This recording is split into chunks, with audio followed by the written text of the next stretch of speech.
Hello, everybody. This is Frank with Iron Age News on the South Florida Conservative News Center. Today is Sunday, January 11th. It's 12:30, and we're going to talk about the NGO situation. You'll see them everywhere. They have been turned into one of the bigger forces of evil in the world over the last decade. And what started basically as a charity to fix up an old museum or something like that, we've talked about it before, has now aided in the laundering, embezzlement, and everything else of billions of taxpayer dollars, a lot of it going to terrorist organizations, a lot of it going to socialist organizations bent on overthrowing the government of the United States and the governments elsewhere. And it needs to be addressed, something that could be handled very quickly with the president and the Congress, and everybody will feel better.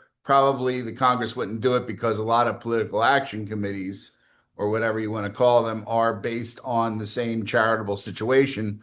But nonetheless, let's talk about it because there is a quiet revolution happening in the way these modern states exercise power, and not just the shock and all that you saw in Venezuela, but 3 decades ago, as I said, NGOs were philanthropic, health clinic, disaster relief museum, all that type of stuff.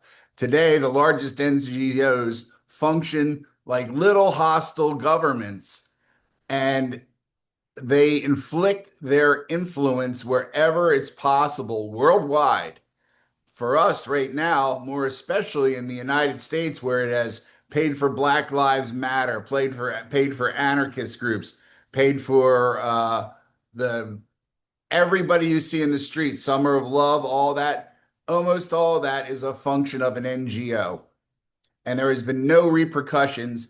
And there could be, specifically on the ones that are here in the United States, which are most of the ones that are running the terror cells, and the protests. Where are they getting all these brand new signs all the time, right? Those little questions. It's time to take the money and the fun out of protesting and trying to overthrow the US government.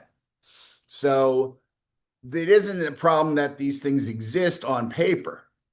The problem is the United States has failed to update its civic architecture to reflect what NGOs have become. And this is across the board with a number of things we're going to start to talk about as these more and more of the truth of how the parasites have leached onto the United States and weakened us. It was not that we were not as strong as we were in World War II, but we were much stronger than we were before billions and billions and billions of dollars were siphoned out of the coffers, theoretically to be used for the poor, but we know that wasn't true, but to sponsor these private armies and all this politicians and all this other bullshit. So the modern NGO sector is now a blend of the philanthropies, the ideologies, the foreign influencing, and increasingly organizations that violate our national security. In the US, it sits at the intersection of the federal grant system, donor foundations, and the tax code. So internationally, it sits at the intersection of foreign ministries, intelligence services, and non-state actors. It wasn't planned that way originally. Like I said, it was all about let's fix up the old, historic house at the end of the street and all that type of stuff. But after the Cold War, NGOs became a tool of soft power for the West. You would start to see these such and such a foundation. Oh, especially if it's Americans for or something for America. It always was a communist front for some reason because it looked. They thought we were all stupid, so they name it like Super Great America Society if it was the Chinese, right?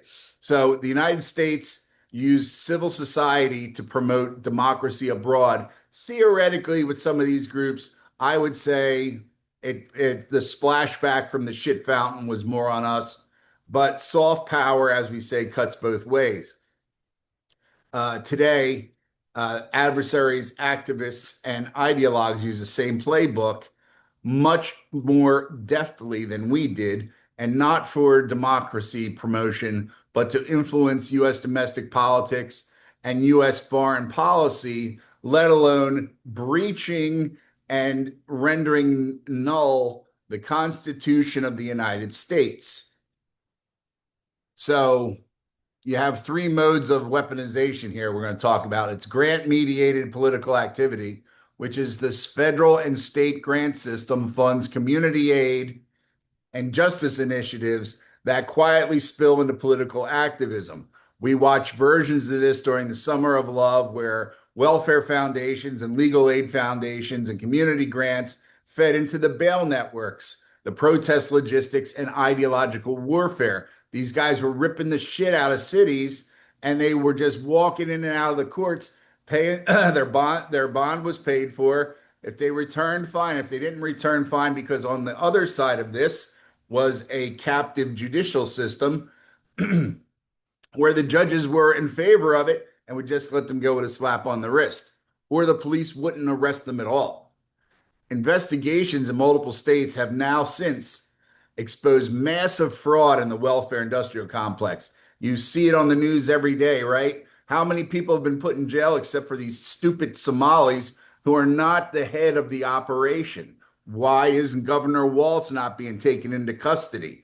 Why is the mayor of Minneapolis not being taken into custody, or at least being given a stern talking to by the feds, both of which have threatened actual violence against federal agents for doing their job, right? But let's just, there's been a lot in the last few days, so I'm just sort of trying to get through this part to be easier. So we see massive fraud, all right? And it's not just personal gain. Like I said, it's fraud as a political infrastructure. We are propping up governments in other countries. We are propping up terrorist organizations in other countries. Yes, it's going to be proven. Boko Haram, those morons in Somalia, right?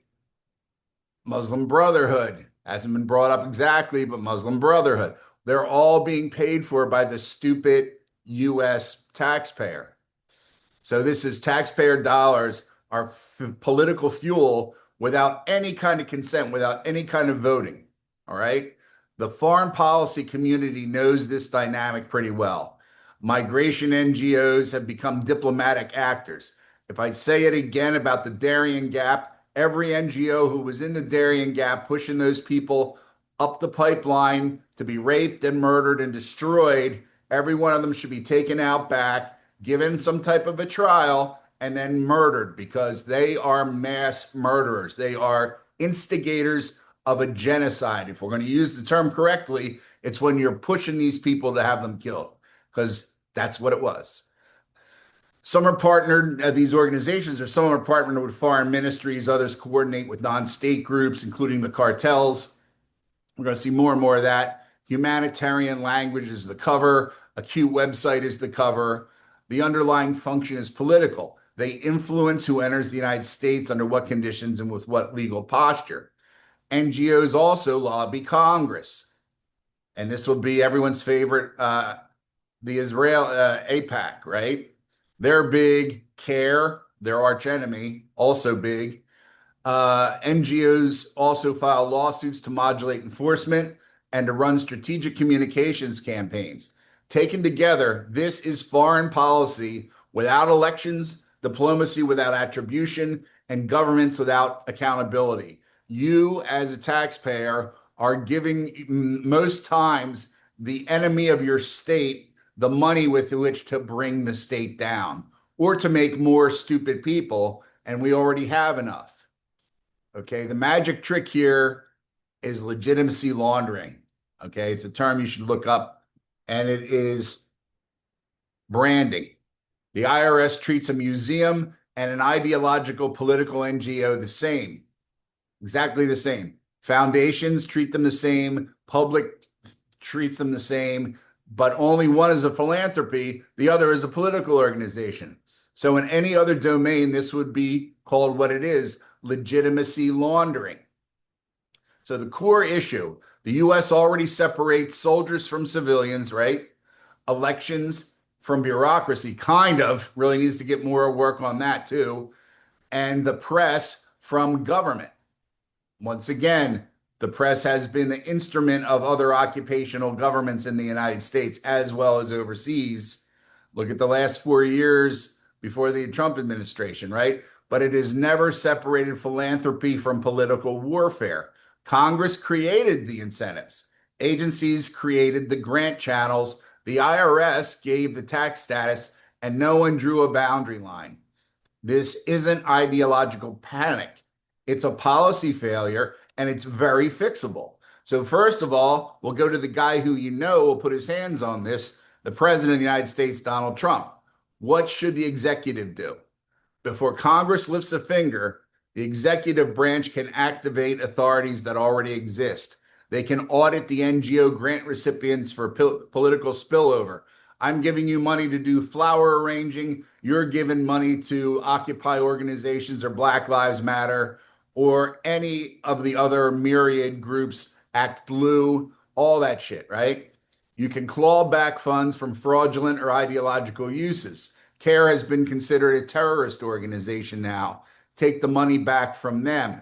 If you are going to do that thing that everybody on BitChute wants, which is to get rid of all the Jews, you got to find a way to get rid of AIPAC, right?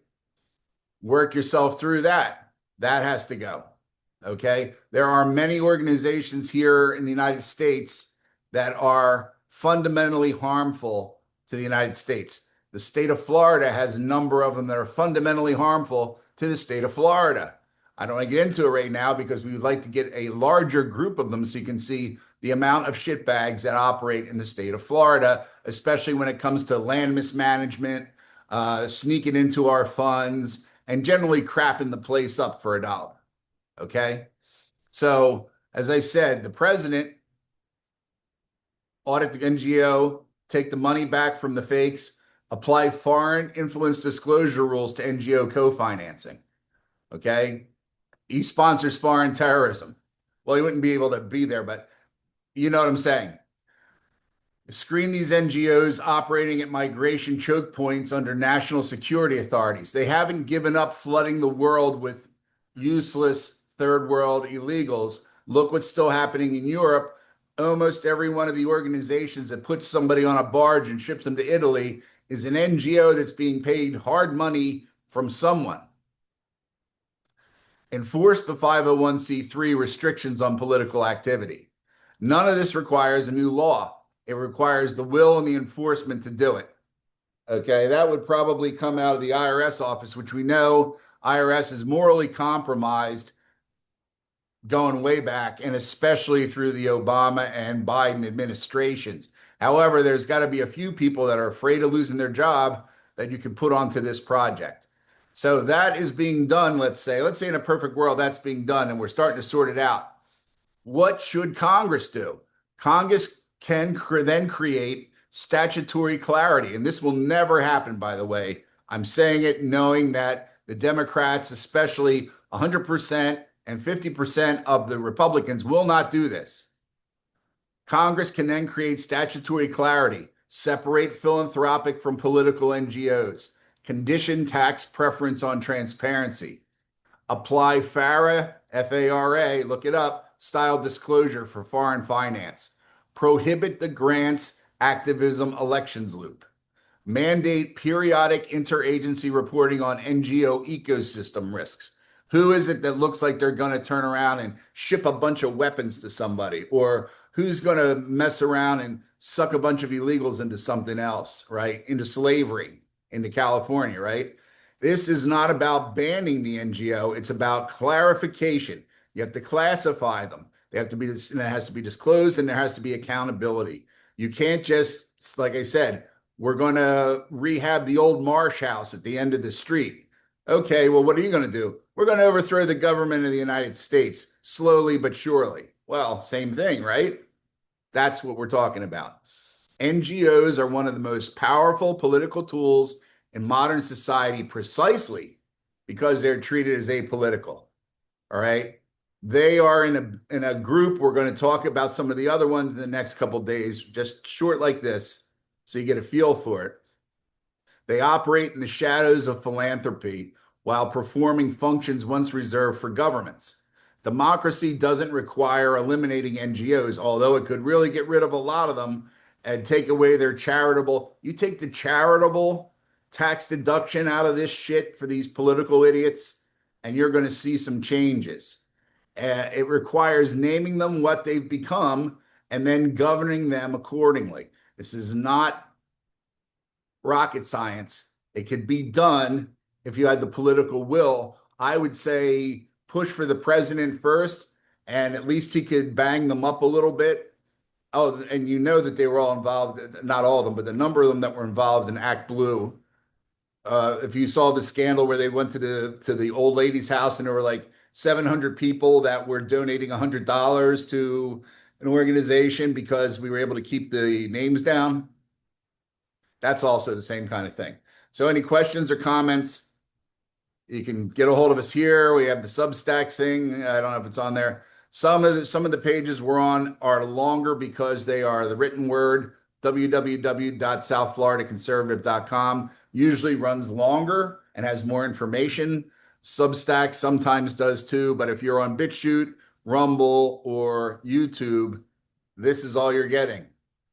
Sorry about that, guys. So that's all we have for today. Have a good Sunday. I'll talk to you later.